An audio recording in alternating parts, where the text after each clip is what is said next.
आज हम एक बहुत ही महत्वपूर्ण टॉपिक सस्टेनेबल डेवलपमेंट यानी सतत विकास के बारे में समझेंगे। यह टॉपिक यूपीएससी और अन्य प्रतियोगी परीक्षाओं के लिए बेहद महत्वपूर्ण है और मुख्य रूप से एनवायरनमेंट, इकोनॉमी और जीएस पेपर 3 से जुड़ा हुआ है।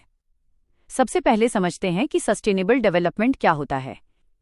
सस्टेनेबल डेवलपमेंट का मतलब है ऐसा विकास जो वर्तमान पीढ़ी की आवश्यकताओं को पूरा करे, लेकिन भविष्य की पीढ़ियों की आवश्यकताओं को पूरा करने की क्षमता को नुकसान न पहुंचाए। ये परिभाषा ब्रुंटलैंड रिपोर्ट 1987 में दी गई थी, जिसे आवर कॉमन फ्यूचर भी कहा जाता है। सस्टेनेबल डेवलपमेंट मुख्य रूप से 3 महत्वपूर्ण पिलर पर आधारित होता है। पहला है इकोनॉमिक सस्टेनेबिलिटी, जिसका मतलब है आर्थिक विकास को बढ़ावा देना, लेकिन संसाधनों का संतुलित और कुशल उपयोग करना। दूसरा है एनवायरनमेंटल सस्टेनेबिलिटी, जिसमें प्राकृतिक संसाधनों, जंगलों, जल स्रोतों और जैव विविधता का संरक्षण किया जाता है।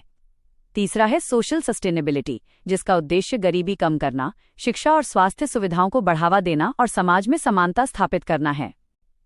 वैश्विक स्तर पर सस्टेनेबल डेवलपमेंट को बढ़ावा देने के लिए संयुक्त राष्ट्र ने वर्ष 2015 में सस्टेनेबल डेवलपमेंट गोल्स यानी एसडीजीज को अपनाया।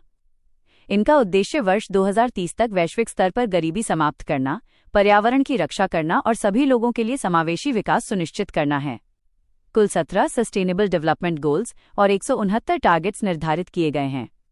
इनमें no poverty, zero hunger, quality education, clean energy, climate action और लाइफ ऑन लैंड जैसे महत्वपूर्ण लक्ष्य शामिल हैं।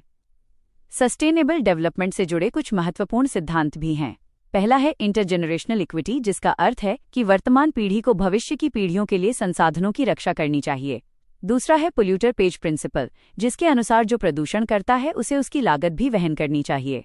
तीसरा है प्रिकॉशनरी प्रिंसिपल, जिसके अनुसार पर्यावरण को संभावित नुकसान से बचाने के लिए पहले से सावधानी बरतना आवश्यक है। भारत सरकार ने भी सस्टेनेबल डेवलपमेंट को बढ़ावा देने के लिए कई महत्वपूर्ण पहल शुरू की हैं। इनमें national action plan on climate change, national solar mission, स्वच्छ भारत मिशन, जल जीवन मिशन और नेशनल अफॉरेस्टेशन प्रोग्राम प्रमुख हैं। इन योजनाओं का उद्देश्य स्वच्छ ऊर्जा को बढ़ावा देना, स्वच्छता और पेयजल की उपलब्धता सुनिश्चित करना तथा पर्यावरण संरक्षण को मजबूत करना है। इस प्रकार सस्टेनेबल डेवलपमेंट आर्थिक विकास, सामाजिक समानता और पर्यावरण संरक्षण के बीच संतुलन स्थापित करने का एक महत्वपूर्ण मॉडल है और यूपीएससी परीक्षा के दृष्टिकोण से यह विषय अत्यंत महत्वपूर्ण माना जाता है।